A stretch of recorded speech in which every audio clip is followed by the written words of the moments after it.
Bismillahirrahmanirrahim. Al-Haya'un wal-Iman.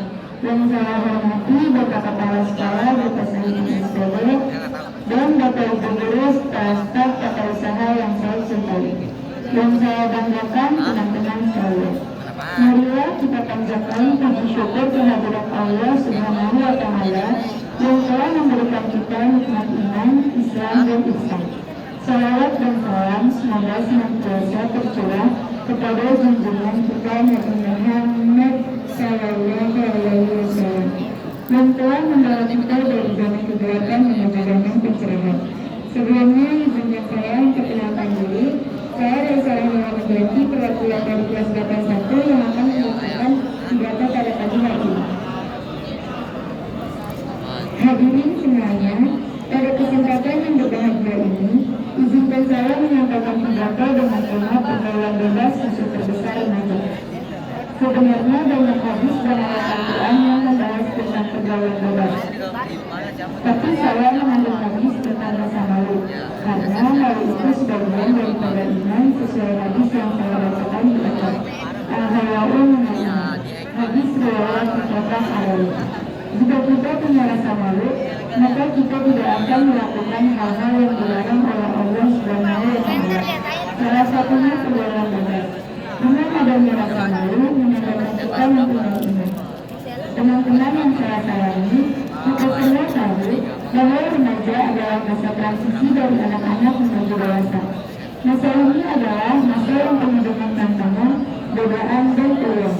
Masa ini juga adalah masa yang menentukan arah dan kualitas hidup kita di masa depan. Namun sayangnya, banyak remaja yang tidak menyadari hal ini. Banyak remaja yang terjerumus ke dalam pergaulan bebas yang merugikan diri sendiri dan orang lain.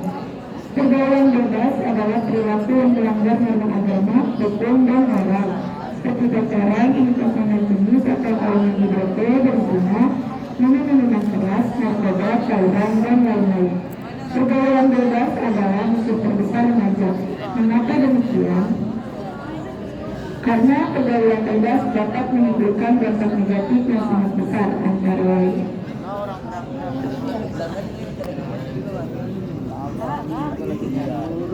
pertama, dampak fisik seperti penyakit kelamin, HIV, kehamilan tidak diinginkan, aborsi, dan kematian. Kedua, dampak psikologis seperti stres, depresi, trauma, rasa bersalah, dan hilangnya rasa percaya diri. Ketiga, dampak sosial seperti terisolasi dari lingkungan, dicap buruk oleh masyarakat, dan terlibat masalah hukum. Keempat, dampak pendidikan seperti menurunnya prestasi, putus sekolah, dan tidak memiliki keterampilan. Kelima, dampak ekonomi seperti boros, tergantung, dan tidak mandiri. Dan keenam, dampak spiritual seperti jauh dari Allah, tidak taat beribadah, dan tidak berakhlak mulia. Teman-teman yang berbahagia, apakah kita mau hidup kita hancur pada pergaulan bebas? Tentu tidak, bukan? Maka dari itu, kita harus berusaha untuk menjauhi pergaulan bebas dan melindungi diri kita dari godaan setan. Bagaimana caranya? Pertama, kita harus memperkuat iman dan takwa kita kepada Allah Subhanahu wa Ta'ala. Kita harus selalu ingat bahwa Allah Maha melihat, Maha mendengar, dan Maha mengetahui segala perbuatan kita. Kita harus selalu berdoa dan memohon perlindungan dari Allah dari segala kejahatan. Kedua, kita harus memilih teman yang baik dan soleh. Kita harus bergaul dengan orang-orang yang bisa memberi pengaruh positif, nasihat, dan motivasi kepada kita. Kita harus menjauhi teman-teman yang suka mengajak kita ke hal-hal yang buruk dan maksiat.